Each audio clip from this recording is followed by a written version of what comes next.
सर्वांना जय सत्य. सर्व बंधू आणि भगिनींनो, आपण सर्व ज्या जातीमध्ये विभागलो आहोत,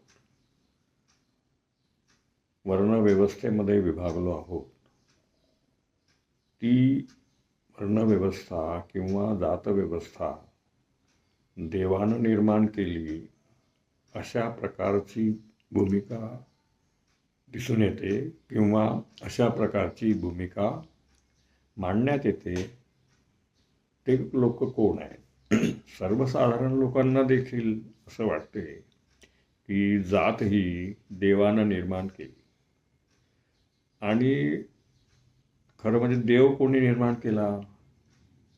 देव स्वतः कोणालाही दिसत नाही, दिसला नाही, आणि तरी मग जात कशी काय निर्माण केली त्यांनी? दुसरं म्हणजे देव स्वतः कुठलंही आपलं देऊळ बांधत नाही, मंदिर बांधत नाही. आता मागील वर्षी जे राम मंदिर बांधण्यात आलं, ते रामानं नाही, इथल्या सरकारनं बांधलेलं आहे. म्हणजे राम देखील स्वतःचं मंदिर बांधू शकत नाही. म्हणजे देव स्वतःच आहे किंवा स्वतः काही बांधू शकतो असं नाही. मग तरी आपण देवांना मागतो. त्याचप्रमाणे जात कोणी निर्माण केली, त्याचं नाव काय हे माहीत नसताना देखील आपण लोक देवानं जात निर्माण केली असे म्हणतो. म्हणजे कल्पनेतून जात निर्माण झाली असं म्हणतो. म्हणजे ते असत्य आहे. जात निर्माण करणारे कोण लोक आहेत? कोण त्या जाती व्यवस्थेचा सगळ्यात जास्त पुरस्कार करतात, सांगतात की तुम्ही या जातीचे आहात, तुम्ही त्या जातीचे आहात, तुमची जात वरची आहे, तुमची जात खालची आहे. अशा प्रकारची भूमिका मांडणारे कोण लोक आहेत?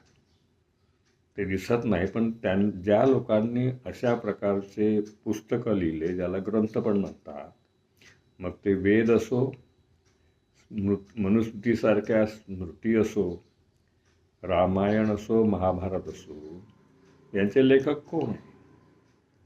किंवा हे सांगणारे कोण आहे? भागवत सांगणारे कोण आहे?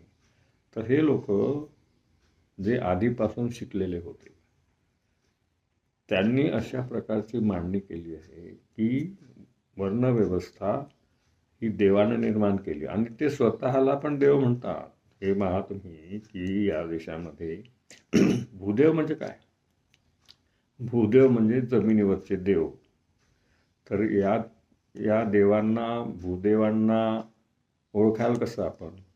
तर ते एक जात जी आहे ती म्हणते की आम्ही भूदेव आहोत. म्हणजे जमिनीवरचे देव आम्ही आहोत. म्हणजे ब्राह्मण स्वतःला देव म्हणतात. आणि तशा प्रकारची मानसिकता तुमच्यामध्ये निर्माण केली आहे. तुम्ही पण ब्राह्मणाच्या पाया पडता. एक वेळ अशी होती की ब्राह्मणांच्या घाणेरड्या पायाचं पाणी, त्याचे पाय धुवून ते तीर्थ म्हणून लोक प्यायचे.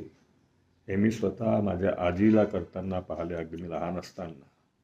त्याच्यामुळे लोक अशा प्रकारची भूमिका घेतात की ब्राह्मण वर आहेत, ते देव आहेत, अशी ही भूमिका आहे.